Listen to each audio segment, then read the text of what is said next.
jeu extérieur faut que déggee dafay am benn objectif maanaam étirer le bloc défensif adverse horizontalement pour libérer de l'espace au centre et créer des situations au niveau du centre. Et dama ko doon wax la dernière fois ñun dañuy exercer un pressing au niveau du bloc médian parce que notre force repose au niveau de notre milieu de terrain. Et aujourd'hui nous disposons d'arrières latéraux yi nga xamante ne ils ont cette capacité d'amener un surnombre. Donc Sénégal mënoo ko natt fenn. amul parce que soo yaakaaree ne que fatt nga fii nii ci beneen côté bi tamit pas am na loo xamante ne mun na ko indi. nga à chaque fois su Krépin ak Ismaïla milieu de am solo léegi à chaque fois de plus en plus Krépin Diatta ak dañu nekk dans l'outside game mooy le jeu extérieur. léegi nag jeu extérieur soo ko déggee da ngay dem nga xool le positionnement de nos attaquants muy Sadio Mané ak Ismaïla Sarr seen positionnement loolu mooy permettre encore une fois tey jii nii ñu saisir nos opportunités sur les couloirs. wax naa ko léegi nous sommes dans une analyse purement simplement tactique et technique alors Yaya dégg nga li nga xam ne Mamour wax na ko ci les moyens yi nga xam ne ni disposer nañ ko pour mën a vraiment déverrouiller wala percer une équipe qui joue avec un bloc bas est-ce que tamit bon Aliou Cissé amoon na de sérieux problèmes pour jouer avec ces équipes là est-ce que Pape Thiaw aussi actuellement il dispose ses moyens pour vraiment mën a def la différence avec ces équipes certainement que comme Botswana yi nga xam ne dañuy jouer avec un bloc bas.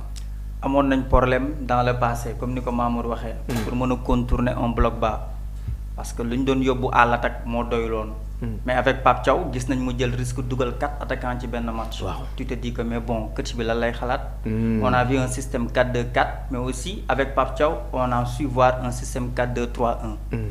donc loolu bu ko entraîneur wone tu te dis que bon bloc bas mën na am naam ci football waaye c'est faisable c'est possible pour ñu mën ko contourner mais naka ngay def tey jii nii ci système bi nga mën a exploiter avec tes joueurs. xam nga tey ñu bëri dañuy préférer di ne la titularisation de Habib Diallo ainsi de suite devant Nicolas Jackson wala Boulaye Dia un attaquant comme Boulaye Dia équipe buy def bloc bas boo ko titulariser tu te rassures parce qu'il décroche.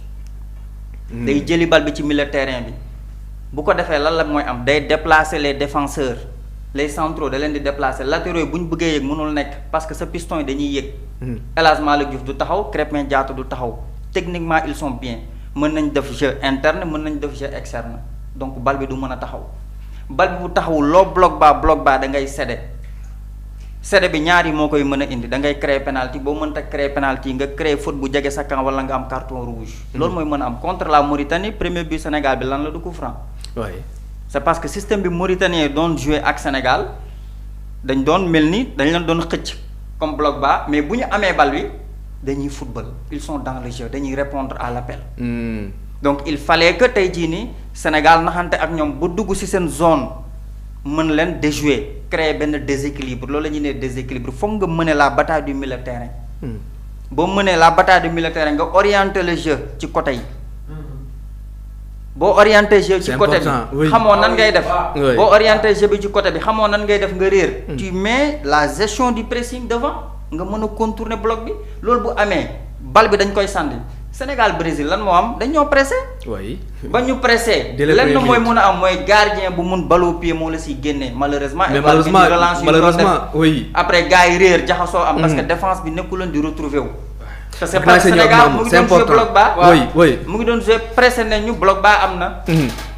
Brésil moo ngi yëg suñu kaw amatuñu solution dañuy sandi bal bi léegi sandi boobu ñuy sandi bal bi bu fekkoon gardien bi tànk bi jaar na neex na dañuy sandi mu am sortie de balle bal bi fu mu dal ci suñu joueur day gaaw xam nga lan moo tax muy gaaw parce que tu as Ismaïla Sarr tu as Sadio Mané tu as Iliman Ndiaye.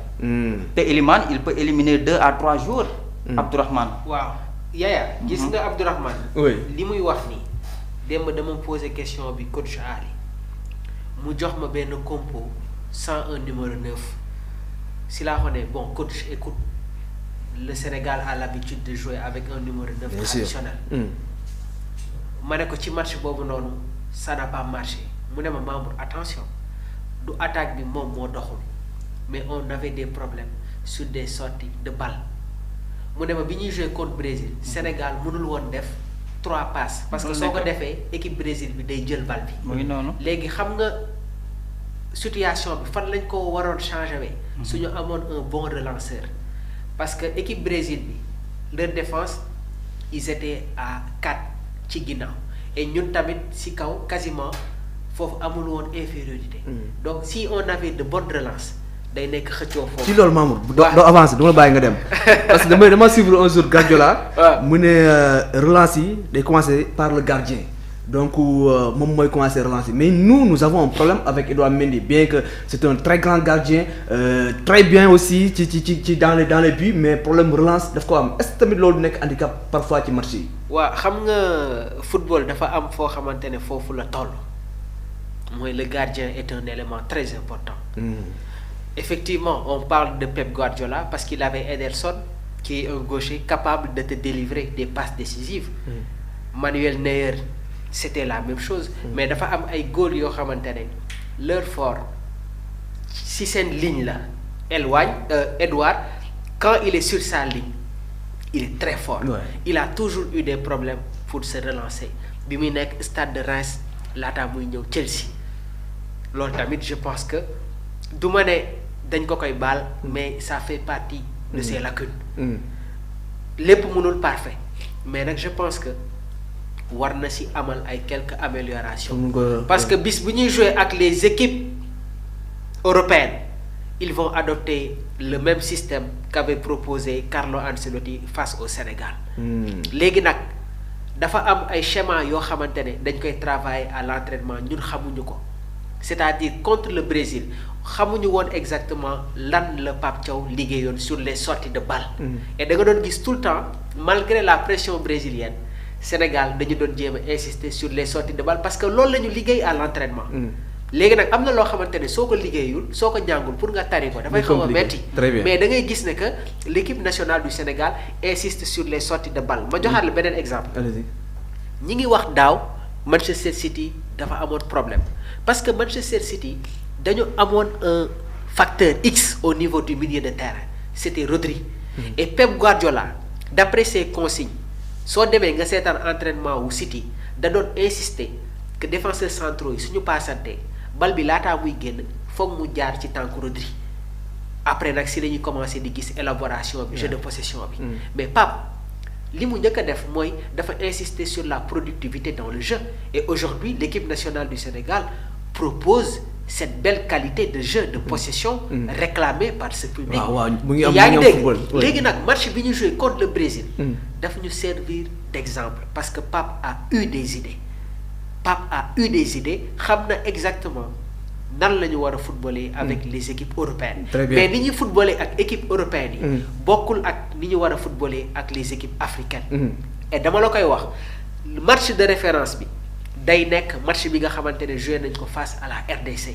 ça va être très important.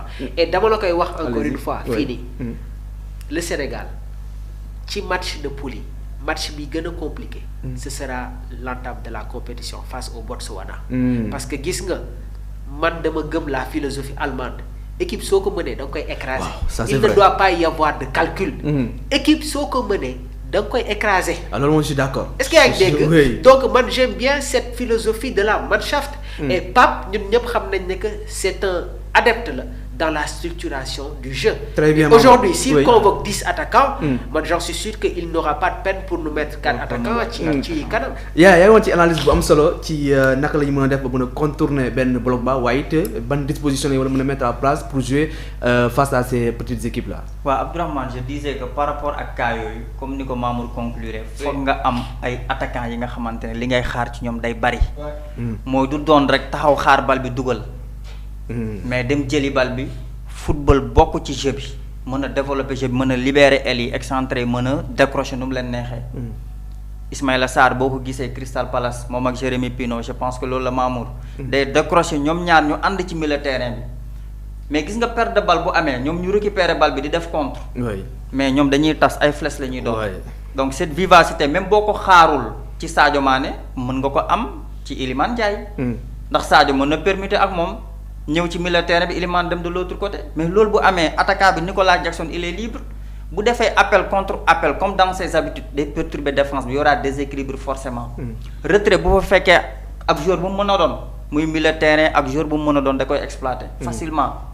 te aussi Botswana équipe la bi nga xamante ne Abdourahmane âge moyen bi 28 la 28 ans la. ça veut dire du ñu ay xale.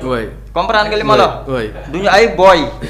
ay mag lañ. effectivement mooy bu ñu leen accéléré la bali leen bal bi daw tourné bal bi warut a taxaw contre équipe boobu. mooy Pape Gueye dafa war a jëlee bi fii bal bi yóbbu ko fële.